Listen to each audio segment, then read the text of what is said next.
Saya ingin share dua hal tentang prinsip Alkitabiah dalam meminjamkan uang. Yang pertama, don't give more than your ability to let go. Jangan berikan lebih dari yang engkau rela untuk melepaskannya. Firman Tuhan berkata dalam Lukas 6 ayat 34, dan jikalau kamu meminjamkan sesuatu kepada orang karena kamu berharap akan menerima sesuatu daripadanya, apakah jasamu? Orang-orang berdosa pun meminjamkan kepada orang-orang berdosa supaya mereka menerima kembali sama banyak. Intinya gini, kalau ada teman atau keluarga yang mau pinjam uang, katakanlah Anda memilih untuk meminjamkan. Berikan yang hatimu rela, seandainya orang itu nggak bisa kembalikan. Sehingga Anda nggak sakit hati ketika dia tidak kembalikan. Tapi tentu ketika kita berikan, kita nggak bilang gini, udah nggak usah dikembalikan. Karena kalau kita bilang itu, dia akan balik lagi dan pinjam lagi. Kita harusnya beri dan katakan begini, kembalikan kalau kamu bisa. Siapa tahu besok dia mendadak kaya. Tapi ingat, hati kita harus tulus memberikannya. Kalau kita niat kasih pinjam, firman Tuhan bilang jangan harap balasan. Apa yang kita berikan merupakan bantuan. Jangan sampai kita menuntut balas, karena nanti kita kecewa. Karena hubungan dan hati kita jauh lebih penting daripada uang yang bisa kita berikan. Jangan maksa beri sejumlah yang dia mau, berikan yang kita mampu. Yang hati kita rela untuk seandainya itu tidak dikembalikan. Yang kedua, prinsip Alkitabiah dalam meminjamkan uang adalah do not take interest. Jangan ambil bunga. Jangan makan riba, kata firman Tuhan. Keluaran 22-25 berkata gini, jika engkau meminjamkan uang kepada salah seorang dari umatku, orang yang miskin di antaramu, maka janganlah engkau berlaku sebagai seorang penagih hutang terhadap dia. Janganlah kamu bebankan bunga uang kepadanya. Firman Tuhan berkata, jangan sampai kalau ada teman, saudara, kenalan kita, orang percaya yang susah,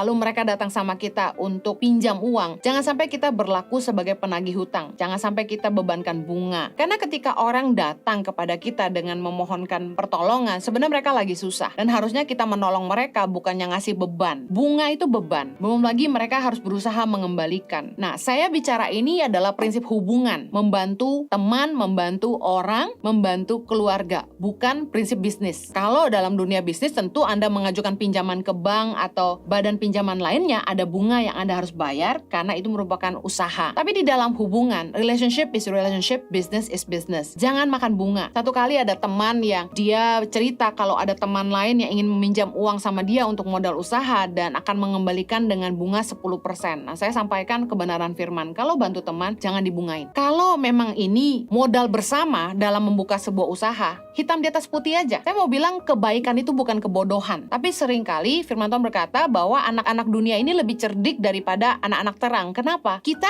ngandalin kebaikan. Kita ngandalin hubungan baik, lalu kita percaya sama orang. Kita kasih pinjam uang untuk modal usaha dengan pembicaraan di awal, hasilnya bagi dua, lalu setelah usahanya jalan, uang kita dibawa lari, atau kita didepak pergi. Kadang-kadang anak Tuhan harus belajar cerdik juga. Cerdik seperti ular, tulus seperti merpati, kata firman Tuhan. Artinya apa? Kita nggak perlu jahat sama orang, tapi kita juga tidak boleh dibodohi. Kalau memang itu kerjasama usaha, hitam di atas putih. Jangan asal ngandalin kepercayaan dan kebaikan. Karena sudah banyak hubungan yang rusak sesama dengan anak Tuhan, hanya gara-gara, maaf, kebodohan.